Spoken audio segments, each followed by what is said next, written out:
जैसे कि आप सभी जानते हैं, सच की हमेशा जीत होती है और हमारी एक छोटी सी प्रयास आप तक बड़ी खबर पहुंचाती है। तो स्वागत करते हैं आप सभी का STS न्यूज़ चैनल पर। आगे बढ़ने से पहले आप इस वीडियो को लाइक और चैनल को सब्सक्राइब जरूर कर ले और साथ में बेल आइकन भी प्रेस कर ले। चलिए बढ़ते हैं खबरों की।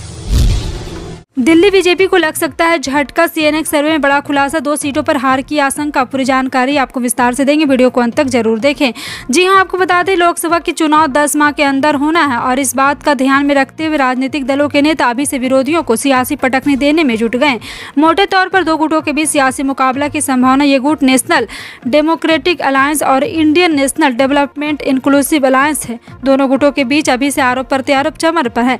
आपको बता दें कि भारतीय जनता पार्टी जहां केंद्र की सत्ता पर काबिज होने को लेकर हैट्रिक बनाने की तैयारी में, दूसरी तरफ विपक्षी दलों का गठबंधन यानी इंडिया उसे सत्ता से बेदखल करने की तैयारी में। सियासी खींचातान के बीच इंडिया टीवी CNX के सर्वे में चौंकाने वाला खुलासा हुआ। CNX सर्वे में बताया गया कि अगर आज लोकसभा चुनाव हुआ तो बीजेपी को देश की राजधानी दिल्ली में सियासी तौर पर झटका लग सकता है। CNX सर्वे लगातार 3 बार आम चुनाव में दिल्ली की सभी 7 सीट पर जीत हासिल करने को लेकर बीजेपी के मंसूबों पर पानी फेरने वाला है, लेकिन शर्त यह है कि दिल्ली में कांग्रेस और आम आदमी पार्टी मिलकर चुनाव लड़े। सर्वे के मुताबिक आगामी लोकसभा चुनाव में बीजेपी को 7 में से 2 सीटों का नुकसान हो सकता है। इतना ही नहीं, बीजेपी के समर्थकों का ग्राफ गिरने की भी संभावना है।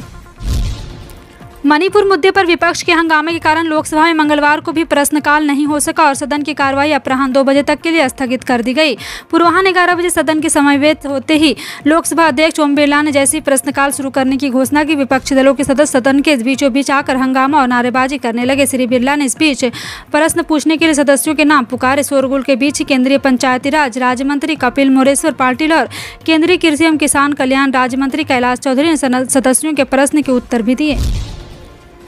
हरियाणा के नूह जिले में सोमवार यानी 31 जुलाई को ब्रजमंडल यात्रा के दौरान समुदाय विशेष के लोगों ने पथराव कर दिया। इसके बाद हालात और ज़्यादा बिगड़ गए। अब नूह हिंसा की आंच गुरुग्राम के सोहना में भी पहुंच गई है। नूह में उपद्रव को देखते हुए कई जिलों की पुलिस मौके पर पहुंची। इसके साथ ही नूह जिले में इंटरनेट सेवा बंद कर दी गई और धारा 144 लागू कर दी गई। वहीं नूह, गुरुग्राम, पलवल और फरीदाबाद जिलों में 1 अगस्त मंगलवार को सभी सरकारी व निजी शिक्षण संस्थान बंद रहेंगे।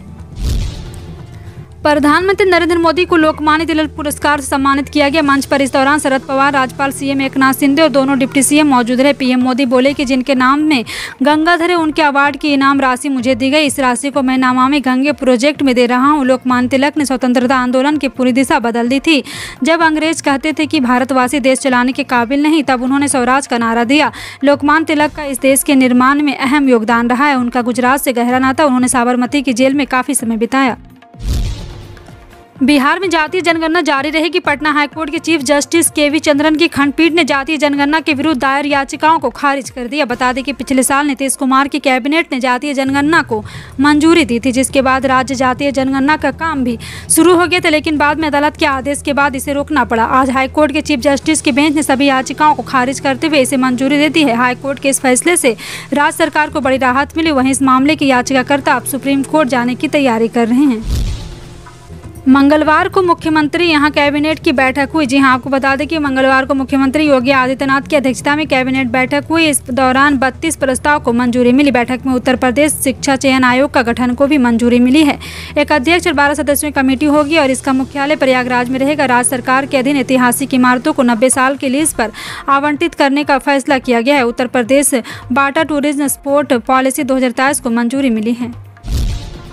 पाकिस्तान से आई सीमा हैदर, जो काफ़ी दिनों से चर्चाओं में चल रही है। सीमा अपनी PUBG प्रेम कहानी को लेकर सुर्खियां बटोर रही। कोई उसे पाकिस्तानी जासूस कह रहा है तो सच्चे प्रेम का उदाहरण मान रहा है। जी हां, आपको बता दें कि आए दिन पूछताछ की जा रही है और इसी भी सीमा से जुड़ी एक बड़ी जानकारी सामने आई। दरअसल सीमा को बॉलीवुड फिल्म ऑफर दी गई है।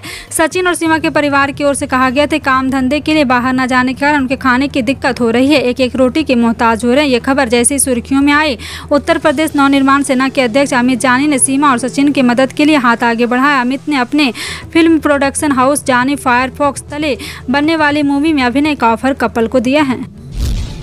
महीने के पहले दिन की शुरुआत में आम जनता को बड़ी राहत मिली। दरअसल पेट्रोलियम कंपनी ने कॉमर्शियल रसोई गैस सिलेंडर कीमतों में कटौती की। हालांकि घरेलू गैस सिलेंडर के दाम में कोई बदलाव नहीं किया गया है। बता दें कि सरकारी तेल कंपनियां हर महीने की पहली तारीख को रसोई गैस सिलेंडर की कीमतों में बदलाव करती है। दरअसल यहां हर महीने की शुरुआत में देशभर कुछ चीज़ों में बदलाव होता है और इस बार भी गैस में बदलाव हुआ है। पेट्रोलियम कंपनी ने कॉमर्शियल रसोई गैस सिलेंडर की कीमतों में 100 रुपये की कटौती की है। 1 अगस्त के साथ जैसे कई रूल्स बदल गए वैसे ही और नया नियम लाया गया है जिस पर बड़े कारोबारियों को ध्यान देना चाहिए। जीएसटी दिशा निर्देशों के अनुसार 5 करोड़ के B2B लेनदेन मूल्य वाली कंपनियों के लिए इलेक्ट्रॉनिक चालान तैयार करना अनिवार्य हो गया। इससे पहले 10 करोड़ रुपये या उससे अधिक के वार्षिक राजस्व वाली कंपनियों को चालान जनरेट करना आवश्यक था।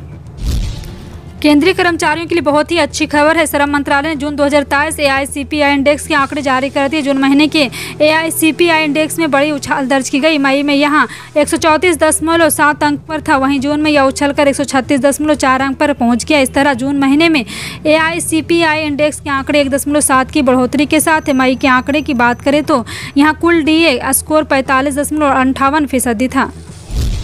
प्रधानमंत्री किसान सम्मान योजना के तहत सिर्फ 2,000 रुपये की तिमाही किस्त ही नहीं, सिर्फ यहाँ पे बल्कि किस्त ही नहीं मिलती बल्कि एक किस्त पर तिमाही मिलती है। उसके लिए आपको प्रधानमंत्री श्रमयोग मानधन योजना में आवेदन करना होता है, जिसके बाद आप सालाना 36,000 रुपये पाने के अधिकारी बन जाते हैं। हालांकि मानधन स्कीम का लाभ केवल उन्हीं लोगों को मिलता है जिनका PM किसान सम्मान निधि के तहत रजिस्ट्रेशन होता है, यानी किसान निधि पाने के लिए जितनी पात्रता चाहिए होती है वही इसके लिए भी लागू है।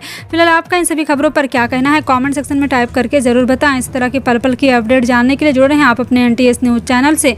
मिलते हैं अगली बड़ी खबर में, तब तक के लिए जय हिंद।